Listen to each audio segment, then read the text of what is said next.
guys, welcome to my channel. Today we have a good little catch up of speed reviewing 24 products that I've been testing. If you're new to my channel, speed reviews is a series that I take a lot of pride in because I guarantee if you come to my channel and you see me using a product for the first time, I will come back and I will give you my final review. Sometimes it might take a while, but I will get there. So I had about 24 products today that I was ready to give you my final review on after testing these in multiple ways with multiple products and multiple wear tests, and we had some good ones. I would say most of these are pretty under the radar products, but we have some sneaky good ones. So let's go ahead and get into it. Of course, starting off with complexion. I have secretly been loving this, just applying it randomly throughout the day when I'm not wearing makeup or before putting on makeup. This is from e.l.f. It's their Stay Cool Primer Stick. Now, they've remarketed this multiple times over the years.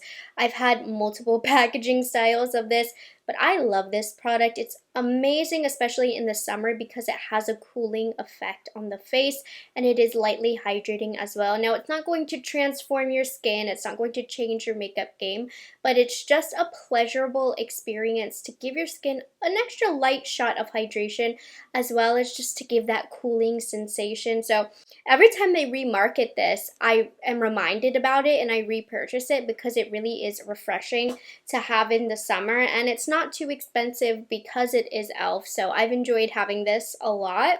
If you're somebody who runs warm or hates being hot, I think you'll enjoy this.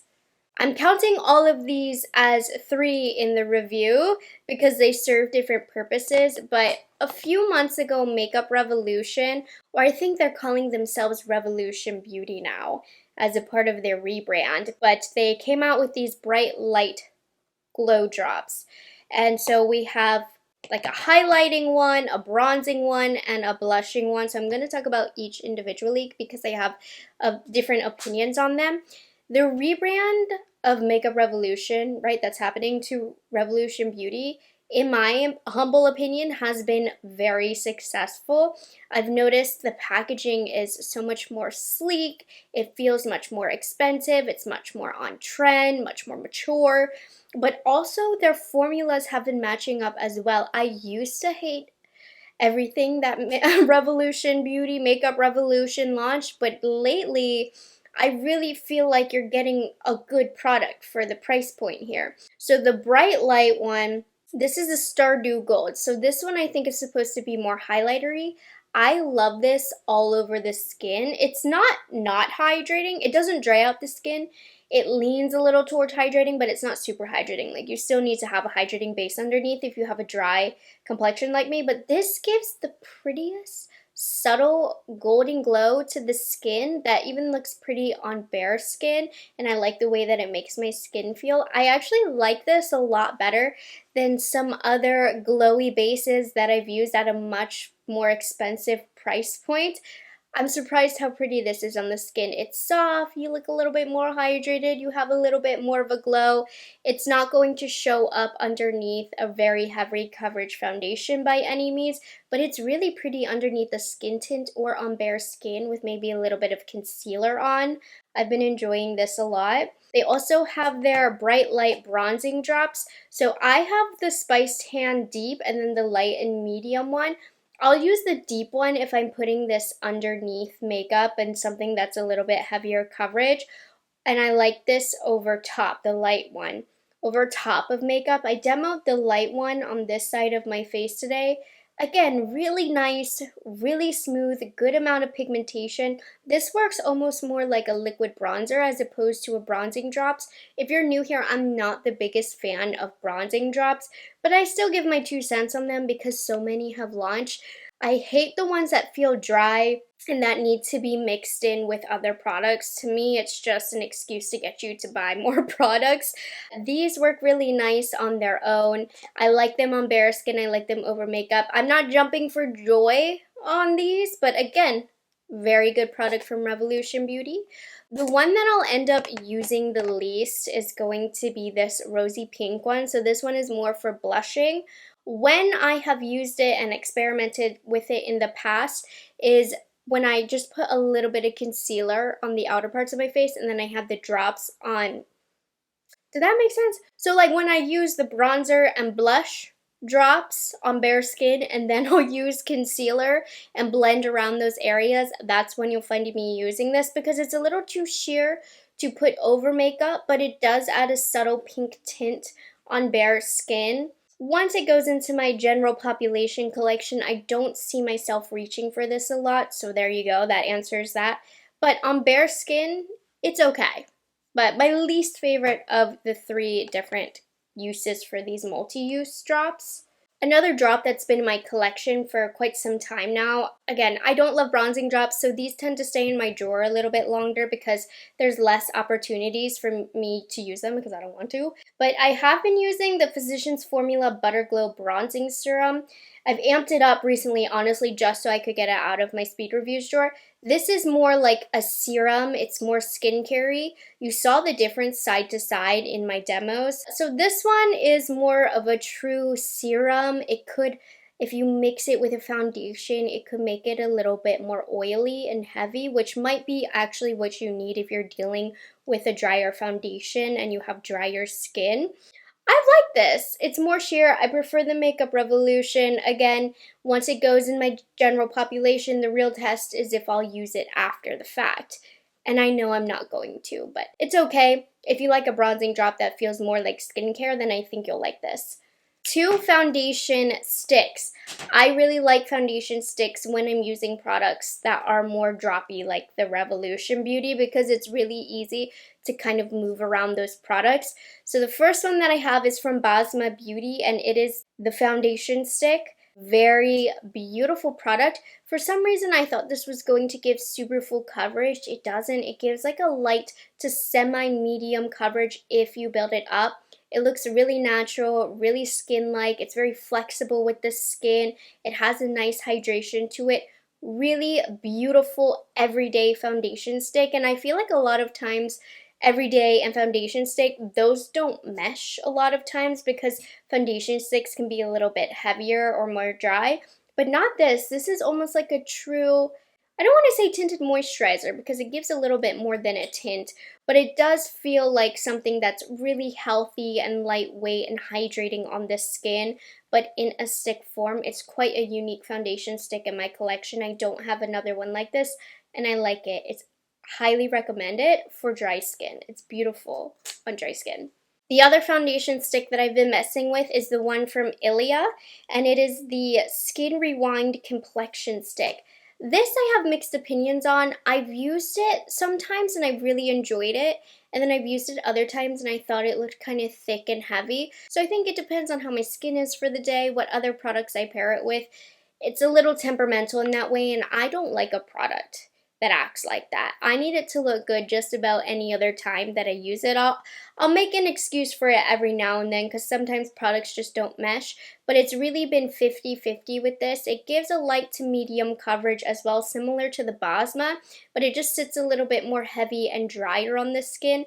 That being said, I do find it to be a little bit more blurring than, say, the Bosma. I'm reaching for the Bosma over the Ilia mostly because I can't guarantee that I'm going to have a good makeup day with this because like I said, some days I actually have had really light, beautiful makeup days with this. I find the days that I have more of like a hydrated skincare, like heavy skincare day, and then this just glides over a little bit easier. It looks a little bit more hydrated. But on the daily that I'm not putting in that extra effort when it comes to skincare, this can look a little bit heavy. So I'm on this. It's definitely not a bad product, but sometimes I just don't love the way that my skin looks when I use it. And then I also find with wear time on that, it's okay.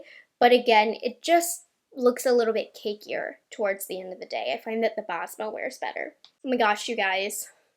I'm obsessed with the mug selection at like Home Goods and TJ Maxx now. I got this one from Home Goods. I'm so excited to not live in Miami for the fall time because it was just too hot in the fall in Miami. I couldn't bring myself to drink hot drinks. I'm so happy to drink hot drinks and buy cute mugs now that I'm in my house. This concealer took a lot of convincing for me to use on the regular, but it actually ended up being quite good. I don't know why I was hiding from it, but it's the Iconic London Radiant Concealer and Brightening Duo. So this is an interesting little product. One side of this is a stick. It's a little bit thicker, a little bit stickier, but it still has a good glide, I will admit. It gives a little bit more coverage. And then the other side is just a regular liquid concealer, which gives a medium to full coverage, also really nice. I really like this a lot. I don't know why I haven't heard anybody talk about it, but there are occasions where if I have deep discoloration and I need heavier coverage, I will put the stick side down first, or I'll use it as a little bit more of a color corrector. Or sometimes I'll put it over the liquid concealer because this stick is a little bit brightening. So sometimes if I need that extra shot of brightness, I'll put the stick down. The liquid side, really smooth, great even spread, and it has quite good longevity as well. It doesn't look dry or heavy on my under eyes or cakey. I don't have a bad thing to say about this concealer. It's not trendy at all, which I tend to talk about trendy products, so this hasn't had much opportunity to be talked about, but that's why I have speed reviews. This is a cool product. Have you guys noticed how many powders have launched? It's insane. Let me talk about 3 that I've been using recently. The first one, this was a TikTok buy. I kept seeing the ads and I finally bit the bullet. I think I bought it at JCPenney. They had that Kimchi Chic brand. Really cool. Check out your JCPenney. This is the Kimchi Chic Puff Puff Pass Powder.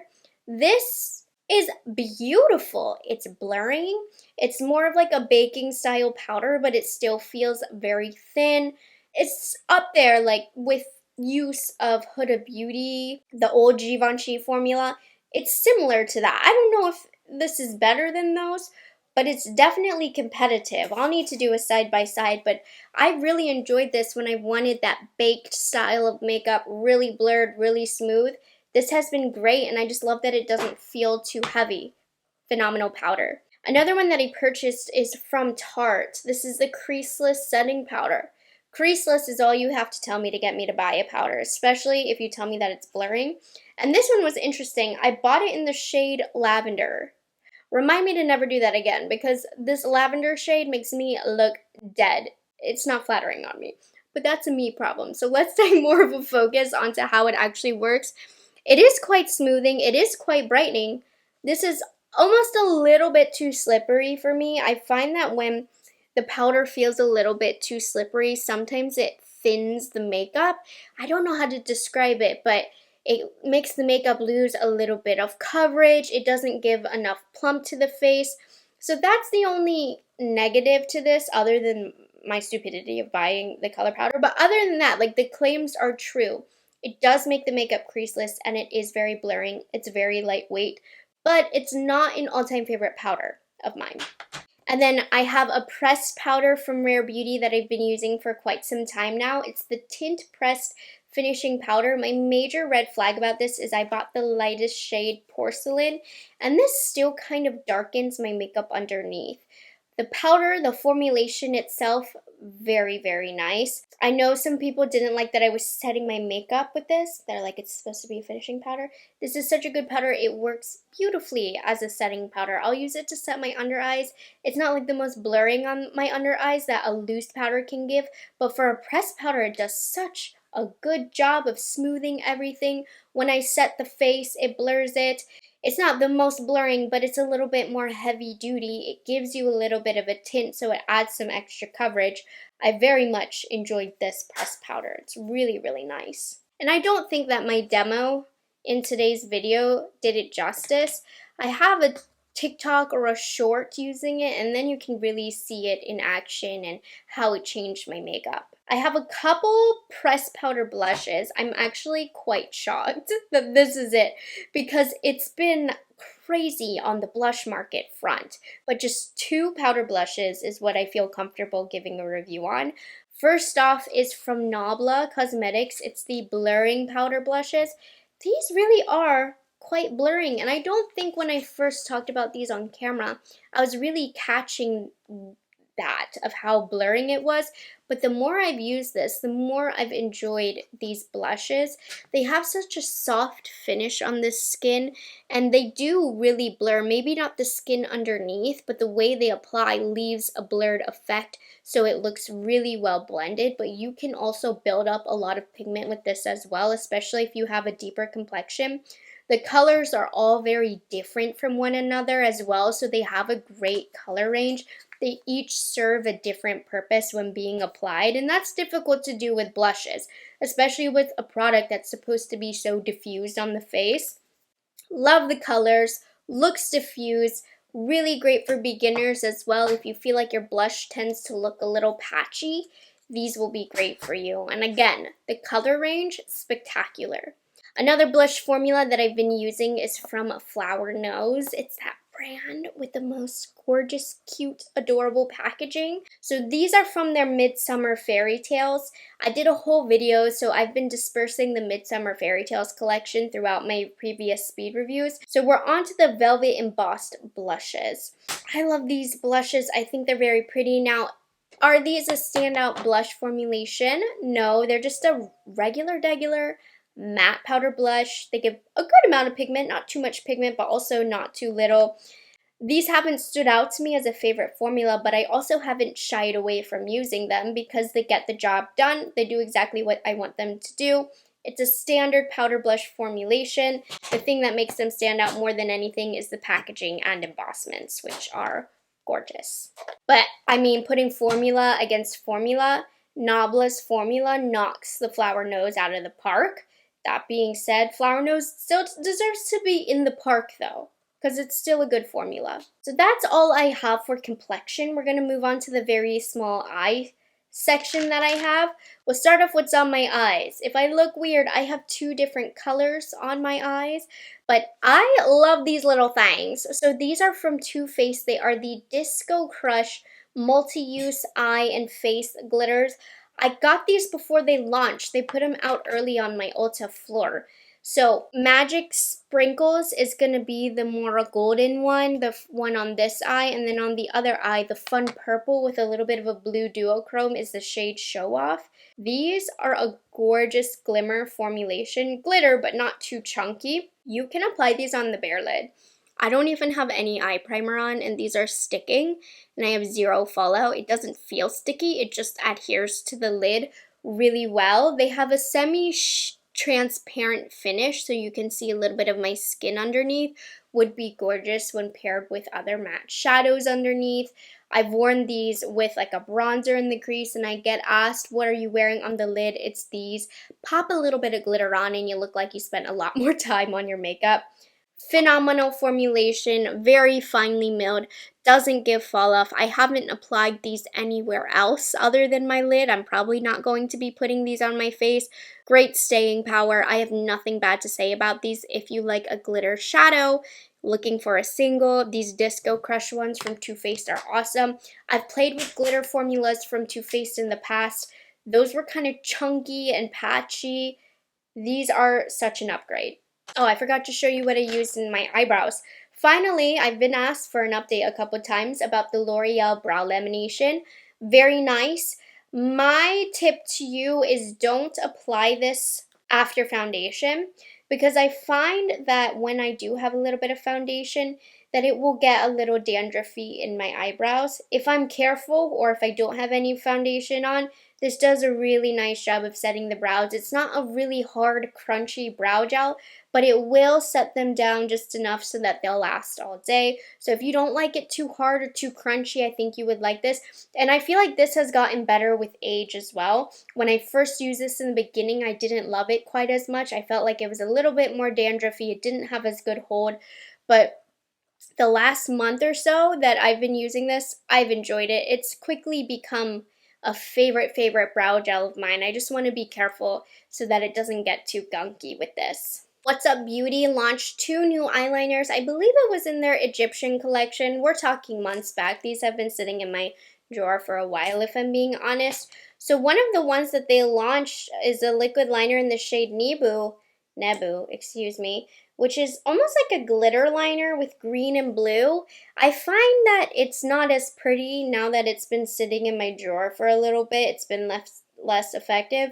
I was never really crazy about this. It's not a horrible formula by any means. It's more so just me not using a product like this. I shouldn't have really ever put it in my speed reviews drawer, honestly, because it's not my style of product, but it's gotten a little weird as it sat in my drawer. That's all I'll say, but I'm just not the target for that. However, they did also have a liquid liner in the shade Kemet, which is a black, which I have been using.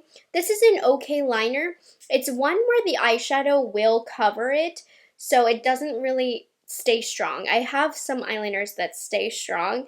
This one doesn't. It also doesn't give me the smoothest line. It's not the most easy to apply. That says more so about the applicator other than the product itself.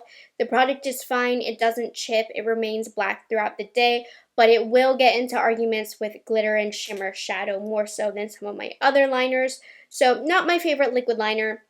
I've been using it, but nobody is using liquid liner nowadays, are they? It's not a very popular style of product. This is Essence newest mascara. If you're not familiar with Essence, they are known for their Lash Princess mascara, but they launched the Call Me Queen mascara. Unfortunately, not my favorite. The wand itself is quite spiky, and I do find my lashes can get a little spidery with this. I'm not going to say clumpy, but spidery for sure. I don't love the comb style, sharp, pointy, straight line wand that hopefully you'll be able to see in the demo. And then to top it off, it does get quite flaky on me. So needless to say, don't like this. That sums it up for eyes, all 4 products. Let's move into the lips. This is from the Pokemon collection from ColourPop. I love this little thing. ColourPop, I think, has some really good lip balms. First of all, adorable, 10 points for that. Second of all, the smell of this, I don't know what it reminds me of. Like a really sweet cereal I ate as a child is what it smells like, and it kind of tastes good. Don't ask me how I know that, but it does. And it's really thin on the lips, and it leaves a decent hydration. You know, it's not a heavy-duty one. It doesn't beat the ones that I paid $30 for, but for a cute little ColourPop lip balm, I love this. This is adorable. I'm keeping it by my makeup desk, and it smells and tastes quite delightful. Tower 28, finally, I feel like after months and months of me asking, they came out with new colors of the Make Waves one-liners. I love these liners. I don't know what Tower 28 is doing, but whoever is choosing their colors is doing a phenomenal job because I love every single color of these liners. They're so flattering on the lips. They look so natural, but they're obviously quite different than my natural lip colors. They're also a wooden pencil, so I get great definition with them, but they're still quite creamy. Only con to these, they don't set down. But I can put that aside for how beautiful the colors are. The new shades that they have that I got, Paint My Number, Color Me Fine, and Check Me Out. I was worried they wouldn't be able to do as good of a job with the colors the second round because the first launch that they had was just 3 shades and they all were like, but luckily I feel that way about the new colors. So if you were a fan of the original launch like myself and you didn't hear, they did extend the shade range, and the shade range is just as awesome. This one I've had for a while as well, but these have been fun to have in my drawer. These are from Rhode, and they are the peptide lip tints from the summer collection, so these are brighter colors. I really love this formula. It's hydrating, it's glossy. The colors need a little bit more pigment, in my opinion. Also, just don't love these colors altogether. I demoed Guava Spritz for you so that you could see. It added a pretty subtle tint to what I was expecting to get based on the packaging, and you don't want the tints to be too sheer because then it becomes pointless to purchase the different colors. So that's kind of how I feel about where this is going here. I would like a little bit more punch in the pigment, like really commit to it, you know? If you're going to give these bolds of colors, really get into it. But it's the same great formula, so yeah. Took some time for me to warm up to these. These are from Clarins. They're the lip oil balms. And I am a huge fan of the Clarins lip oils. And I was excited about these because they kind of had similar style of packaging and they smelled the exact same as the lip oils if you've ever smelled them. Now these are a tinted oil balm. I think they lean more balm than oil. I was hoping they would lead a little bit closer to the lip oil in being thick and glossy. These are quite thin. They leave almost a stained look without actually being stained to the lips. So at first I didn't like that. It just felt like a tinted balm to me. But I have found on natural lip days, I've been wearing these. And not only that, but these kind of kick up their glossiness when paired with a lip balm. So today, after I was messing around with the Rhode and the ColourPop, I put this on over top of the hydration that was left over. And this really looked nice and it felt a little bit extra nice. So on top of a lip balm, it really amps up the formulation. But alone, a little bit underwhelming for me. I would just stick to the lip oils. But these are different. They deposit more color. It's a complete different style of product. This is from the Way collaboration with Tower 28. They launched their classic ShineOn lip jelly, pretty much in a clear shade with the Way scent. I like these lip glosses. I don't think they're all that in a box of ho-hos because it doesn't last very long. It's a little bit too slippery, but they do have a nice shine, and this smells good. Very tropical, very good for the summer. Also ready to give you my final opinion on the e.l.f. Sun Boss Gloss. This is a gloss with SPF 25 if you've ever suffered from I'm laughing, but people get it, sunburn on the lips. I unfortunately don't like this formula. It's not glossy enough. It's a little thick and a little sticky. It's not as flattering as a lot of glosses that I've tried. Now, you do get that added benefit of the SPF in here, but it's just not a style of lip gloss that I enjoy really at all. And the 24th product, the final product in today's speed reviews, is from Flower Nose, going back into the Midsummer Fairy Tales collection. These are the lip lacquers from the collection. I only had 3 to test. I'm actually currently wearing G05. The shade is so pretty. This is a soft glow. It's not really a gloss. It starts off more glossy, but it loses the shine as it stays on the lips. It leaves a hydrated look to the lips, and it's more of a sheer color. Not my style of lip product, really. It needs too much reapplication. I find that it does go fast, but it's pretty. It's like a subtle lip gloss is how I would call it, but with a little bit more pigmentation. It has a little bit more thickness. It's difficult to describe. It's an Asian style of lip product that's really popular in Asia. It doesn't leave a tint behind. As much as I love this color, let me demo a different one for you. This one's a little bit deeper. It's G09, but I just want you to see more of how it works, how it's like more of a flat lip gloss, a little bit more of a jelly texture.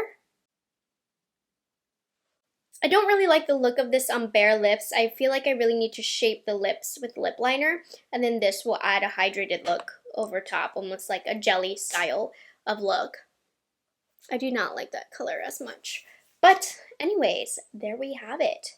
Those are 24 of the most recent products that I've been testing and have been ready to give you my final review on, meaning all of these products are officially going to get booted out of here and into my general makeup population, and then we will really test and see if I use this once this gets in with the rest of my products. So I hope you guys enjoyed this speed review and found it helpful. As always, make sure you're subscribed to my channel to get updates in my speed reviews in the future on more products that I've been testing. And then of course I do a lot of makeup reviews, a lot of makeup videos if you're new here. And make sure you like this video so that I know that you liked it, and comment down below if you've tried any of these. And I'll catch you guys in the next video. Bye guys, have a good one.